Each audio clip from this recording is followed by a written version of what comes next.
Welcome everyone to Tracxn Spotlights. Today we are absolutely delighted to be joined by Nedko Kolev, founding partner at Nextoria. It's a leading M&A advisory firm focused on helping founders of e-commerce companies get acquired by qualified buyers. Right. Nedko personally was head of retail and member of the board at Shell. He brings a wealth of experience in growing businesses and support owners improve the value of their business and achieve successful exit. Netko, thank you so much for making the time to be with us today. Thanks for the invitation, Bhavesh. It's a pleasure to be here, and hi to everyone who might be watching this. Great. So Netko will start off by talking about your background, and if you can just throw some lights on your journey from being into sales, to helping entrepreneurs with their businesses and achieve successful exits for them. Yeah, no, thanks for that. So I spent most of my career in corporations, large corporations, so IBM and afterwards Shell.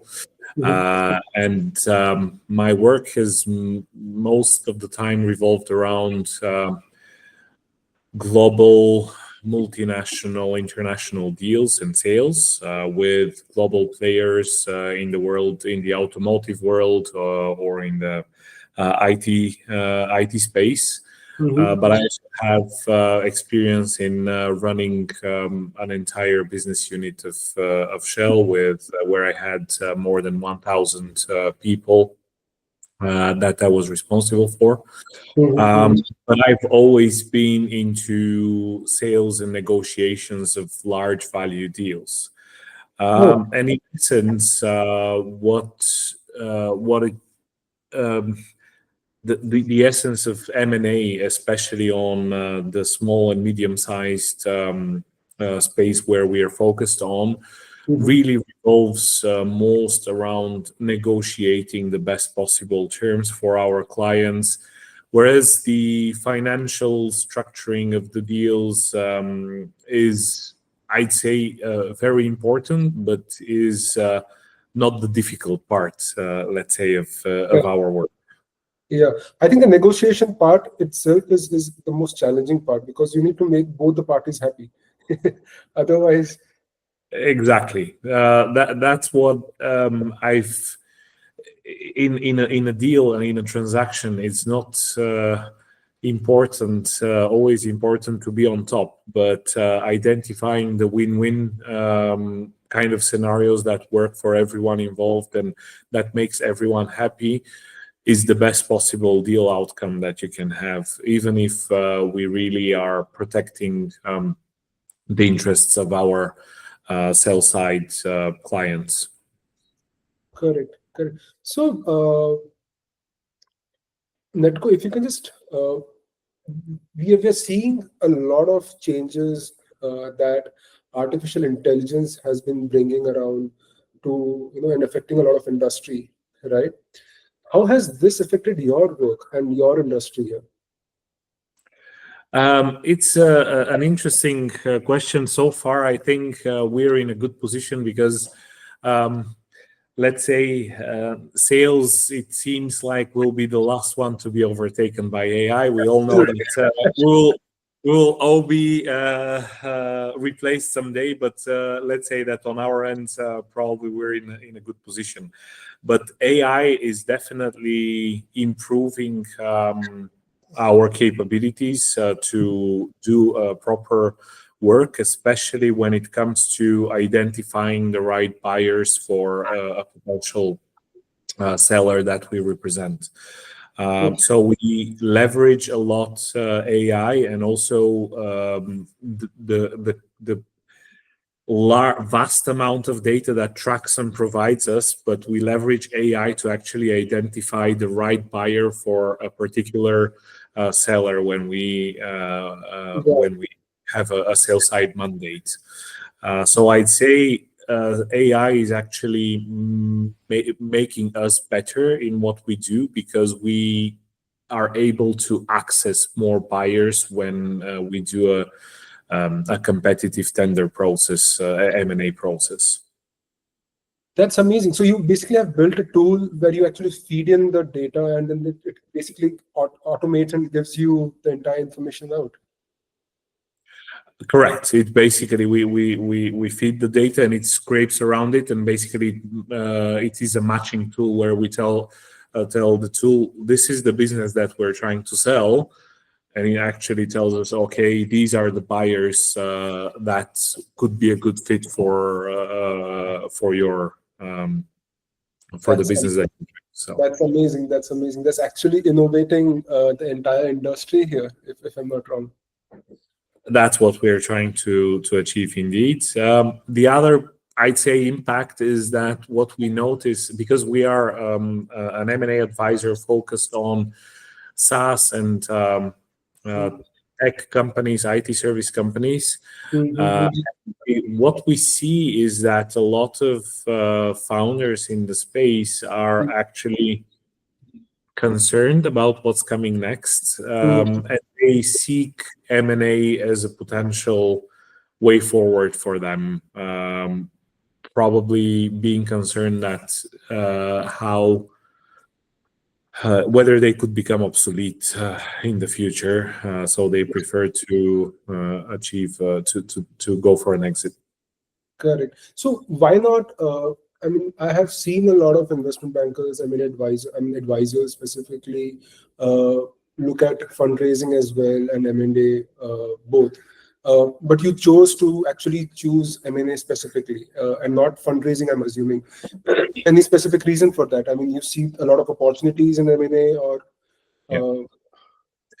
uh, So we actually work 100% on a success fee basis, so we don't charge any retainers.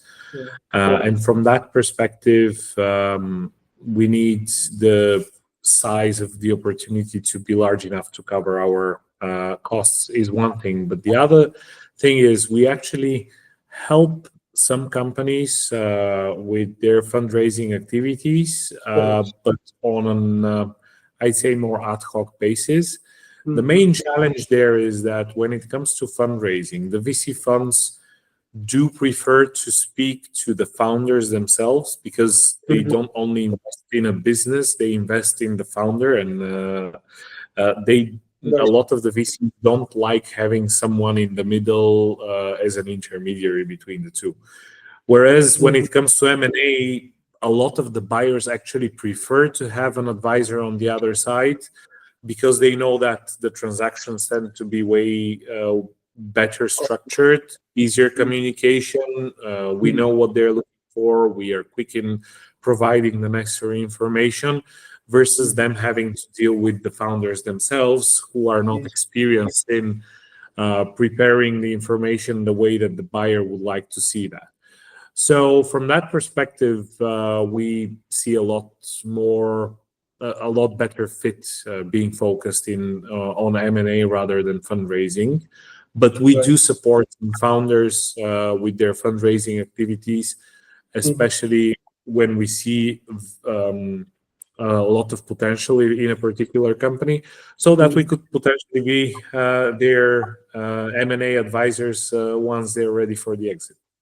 Amazing. So just for our audience, do you only take care of, do you only help the European market, or you also have, when are you planning to expand to other countries, to the Asian market or the US market? We are geographically agnostic, and we have an office in the US. We have an office in our headquarters is in London, Mhm. but we have an office in the US. We have an office in Portugal covering Latin America. We have an office in Eastern Europe, in That's Singapore, and we're working on opening potentially Riyadh soon. So we are actually globally present, and we cover both customer clients of ours from around the world, but we're also connected to buyers, global buyers, which is one of our, um, I'd say, competitive advantages versus many smaller sized M&A advisory firms. that's amazing. That's amazing. So what are you most excited about, for the next 12 months? I mean, we have seen the entire industry growing in the last 2 years, especially the M&A market. So how do you see the entire market evolving in the next 12 months? Um, it's very dynamic. So my opinion today might be completely different from my opinion a month ago. With all of the things that are happening globally, we didn't know how things would evolve, but we actually see for now that there is still interest and there is activity in the M&A market, and I do expect that hopefully things settle down in terms of global conflicts, and we might actually see increased activity in the space. Amazing, amazing. So, Netko, what advice would you give people who are planning to, start their career in the IB industry? I mean, there are a lot of college students, a lot of people I've seen. I personally was very inclined towards starting my career in the IB industry. So, what advice would you give them? I can totally recommend it. It's sometimes a bit of an emotional roller coaster because one day a deal is about to happen, the next day everything might be in flames, and then the next day again everything is going well. But at the same time, we get to meet a lot of great founders, people that have built multi-million dollar businesses, and we take part in their success story, and we get we get a bit of the taste of the success that they have, and we get to familiarize ourselves with businesses from different sectors. So it's a very diverse job, and I'd say it's a very interesting and compelling place to be in. I think it's a lot about. Sorry. It's quite a dynamic space to be in. Absolutely. And for me, again, the main thing about the job is good relationship management.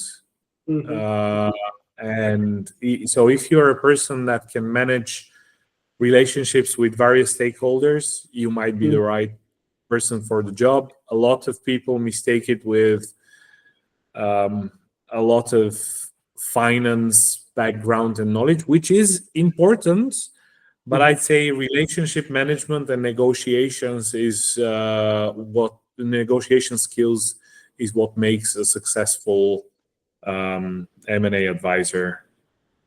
How important it is to maintain that relationship with all your clients, and how does it really impact your business in the long run?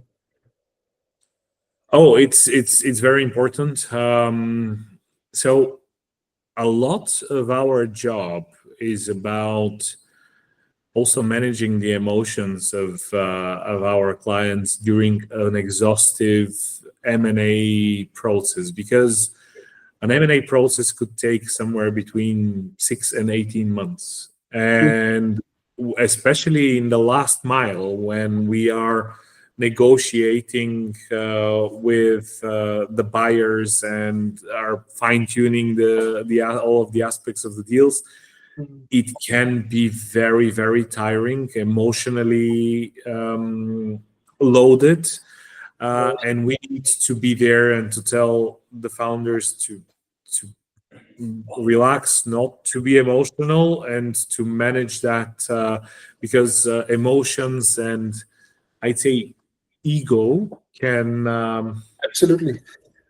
Can spoil a deal big time, and that's where we are to be on the side of the rationality and to be able to bring rational thoughts to the clients that we serve, and to also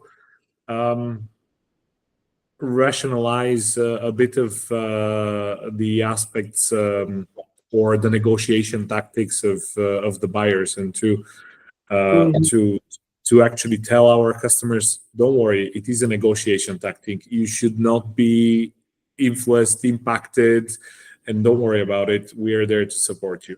So yes, I'd say relationship management and emotions management is a big part of our job. EQ, if we can say that. EQ. Yes, Yeah. 100%.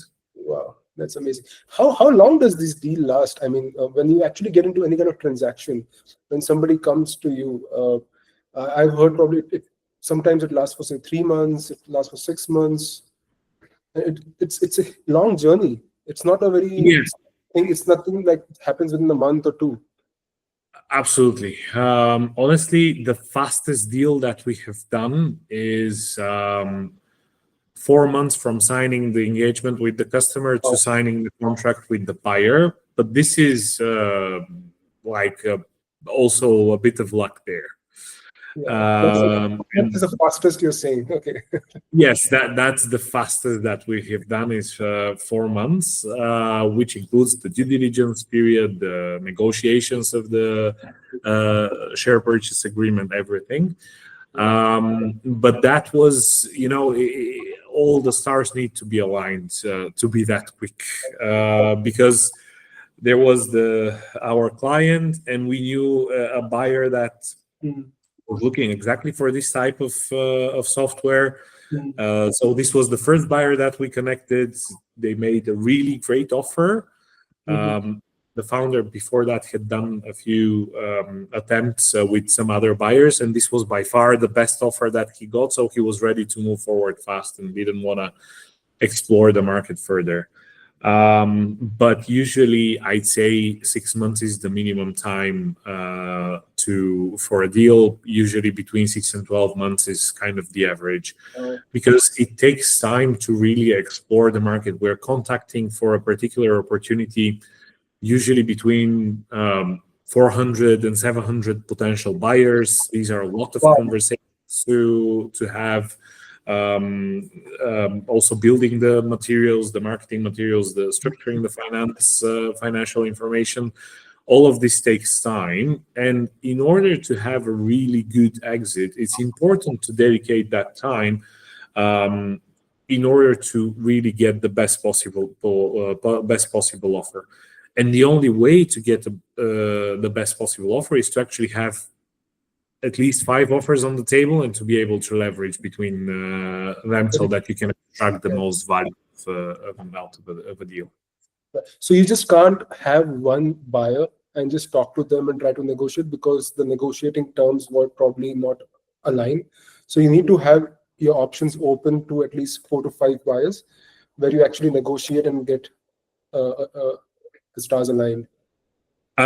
We have our ways, and we know how to negotiate, even if we have that difficult. one buyer.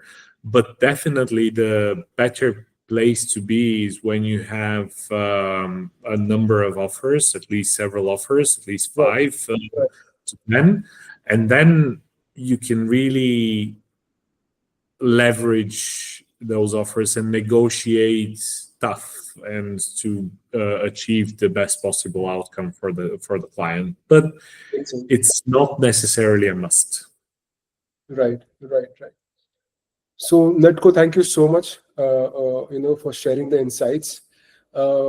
If somebody has to basically reach out to you, I mean, what do they do? They just probably come to your platform. I think there's a button there on the platform where they can actually fill the form and they can start the entire process.